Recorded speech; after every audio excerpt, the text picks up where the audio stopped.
Давай, давай.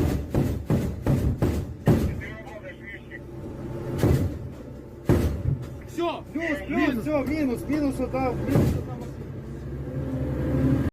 The BTR-4 Armored Personnel Carrier, made in Ukraine, represents a mix of new ideas and flexibility in designing military vehicles today. By putting the engine in the middle and allowing for different weapons, it's become more adaptable and safer in battle. Though it faced some problems with the production and selling abroad at first, the BTR-4 has shown it works well in combat, especially during the 2022 Russian invasion and in ongoing fights in Ukraine and Nigeria. Its story has both victories and obstacles, making us wonder how it fits into modern war and what improvements could come next. Some of you guys wanted me to make a video about the BTR-4, so here it is. Hello and welcome to the Bobi and Tanks YouTube channel, and enjoy this video. The BTR-4 Armored Personnel Carrier was developed in Ukraine as a private project and is affectionately nicknamed Bucephalus because every military vehicle apparently needs a fancy name. Its prototype was unveiled in 2006 and approved for production and use by the Ukrainian army in 2008. However, production orders were initially delayed due to funding issues. The BTR-4 is an upgraded version of the Soviet BTR series of an 8x8 armored personnel carrier. It features several improvements, including a different layout.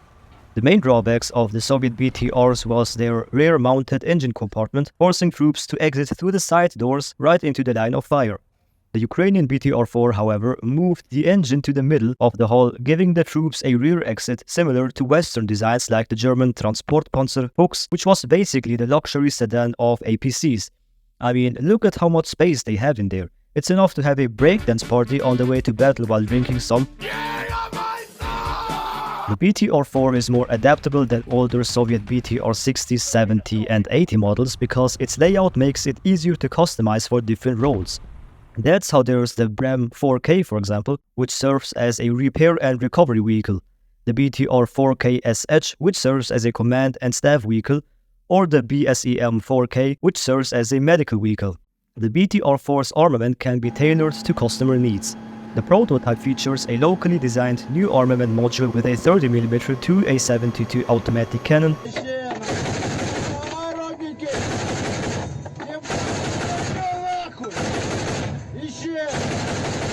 a 7.62mm coaxial machine gun, up to 4 9P135M concourse or barrier anti-tank missiles, 2 on each side of the turret, and a 30mm automatic grenade launcher replacing one set of 80 missiles on the turret's left side.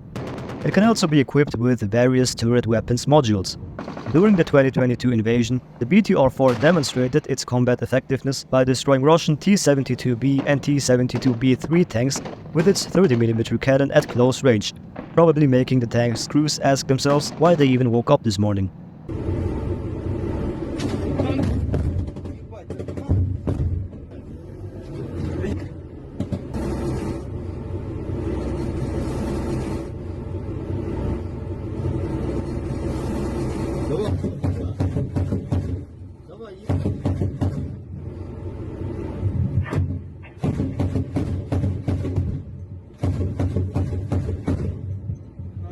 The BTR-4 can be armed with different weapons based on customer requirements.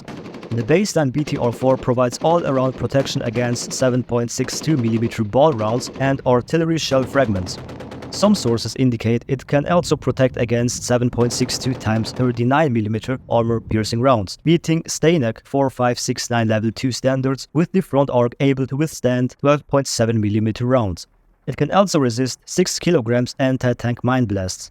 Additional armor can be fitted for higher protection, and Ukrainian armed forces often equip their BTR-4s with cage armor for enhanced defense against anti-tank rockets and missiles.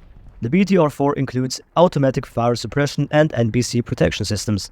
The BTR-4 has a crew of 3, a commander, a gunner and a driver. It can also carry 7 to 9 troops depending on how cozy they want to get. Just kidding, it depends on the armament module. The BM7 Payrus module version accommodates 7 dismounts. Troops enter and exit through rear vehicles or roof hatches, while the commander and driver have side doors. In combat, front windows are covered with armored shutters because glass isn't great at stopping bullets. The BTR-4 is powered by a Ukrainian 3TD diesel engine with 500 horsepower or optionally a German Deutz diesel engine with 450 to 600 horsepower. It has a maximum speed of 110 kilometers an hour or 68 miles per hour and can cross water obstacles at a speed of 10 kilometers per hour, which are 6 miles per hour. It has a central tire inflation system for better mobility over difficult terrain like sand, snow or mud. The APC is fully amphibious and can cross rivers and lakes using 2 water jets. The BTR-4 was also marketed for export, with Iraq being the first customer. The Iraqi Ministry of Defense ordered 420 BTR-4E vehicles, with the E standing for export. The first units were delivered to Iraq in 2011. However, the contract was eventually cancelled due to the low quality of the delivered vehicles, with only 88 APCs delivered. The undelivered vehicles were returned to Ukraine and given to the Ukrainian armed forces. The BTR-4E was officially adopted by the Ukrainian Ministry of Defense in 2012. But according to Ukraine, the contract with Iraq was resumed, and as of September 2018, Iraq operates 270 of these vehicles. The Iraqi army used BTR-4s in an operation to recapture Jurf al-Sahar from Islamic State forces on 24 October 2014, successfully repelling 2 roadside ambushes. However, in a plot twist worthy of a bad action movie, 3 BTR-4s were captured by the Islamic State in 2016 during fighting in Ar-Rutba and other mysterious locations. In the same year, Kazakhstan, presumably having not read the reviews, ordered 100 of these APCs. However, deliveries to Kazakhstan were never made. In 2014, Kazakhstan sent a prototype of the BTR-4 to Ukraine with a list of its drawbacks that should be fixed. Basically, they gave the Ukrainians feedback they never asked for.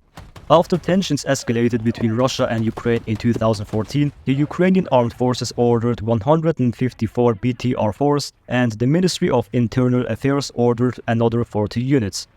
The BTR-4 APCs were heavily used during the conflict, and over 900 improvements were made to the initial design within 6 months. For example, the BTR-4E1, which is an upgraded version with improved armor using an add-on kit revealed in 2014. It maintains amphibious capability despite the added weight. In 2009, the unit price of the BTR-4 was about $1.1 million under the Iraqi contract. In 2012, the price was around $1.5 million for the Kazakhstan contract, because nothing in life, especially military hardware, comes cheap. In April 2014, units of the National Guard of Ukraine received their first BTR-4E IFVs. There are reports of BTR-4Es being used in military operations in the Sloviansk area already in June 2014. Soldiers praised the new BTR-4E especially for its armor, mobility and optics, which is a polite way of saying it didn't fall apart immediately. This praise comes from its armor withstanding hits from large caliber machine guns and its side screens protecting the crew from anti-tank grenades. The armored glass could even take direct hits from sniper rifles. The sled armor and Kevlar layer also protected the crews from shrapnel, which is always nice when you're trying not to get blown up. On October 4, 2014, separatists posted a photo of a captured Ukrainian BTR-4K, a commander's version of the BTR-4. The vehicle had sled armor and was repainted. It served with the Vostok battalion, which was composed mainly of Russian GRU officers. Photos and videos from ATO operations show the original desert camo used on Iraqi BTR-4s. The BTR-4 is still in use during the ongoing war in Ukraine. In 2016, Indonesia received 5 BTR-4M units designed for the Indonesian Naval Infantry, featuring enhanced amphibious capabilities with a flotation kit. They began operating them in May 2017, but just like with Iraq, subsequent orders for 55 vehicles were cancelled due to unsatisfactory performance, which is the diplomatic way of saying this is shit. Nigeria received 10 BTR-4EN units and used them to fight the Islamic State's West Africa province. During these fights, the Islamic State captured a BTR-4EN from soldiers of the Nigerian Army's 156th Battalion during the Mainok attack, where they conducted an assault on a military base located in Mainok. Ukrainian state defense manufacturer has unveiled the BTR-4MV1, which is a prototype wheeled armored fighting vehicle. The BTR-4MV1 is the latest generation of 8x8 infantry fighting vehicles and is designed to meet NATO standards. Based on the BTR-4, it includes many improvements. And the main difference from previous versions is its modified hull, which allows for the installation of additional protection like ceramic plates and explosive reactive armor, achieving NATO's standards 4th and 5th protection levels. The hull's rear features a ramp for quicker troop entry and exit and the ability to transport large cargoes including extra ammunition and spare parts. Anyways, that was all I had to say for today's video. I hope you enjoyed it. If you think I said anything that is not right or you think I should have added any additional information to this video, please let me know in the comments and share your knowledge. Besides that, thanks for watching and I'll see you in the next video. Target destroyed.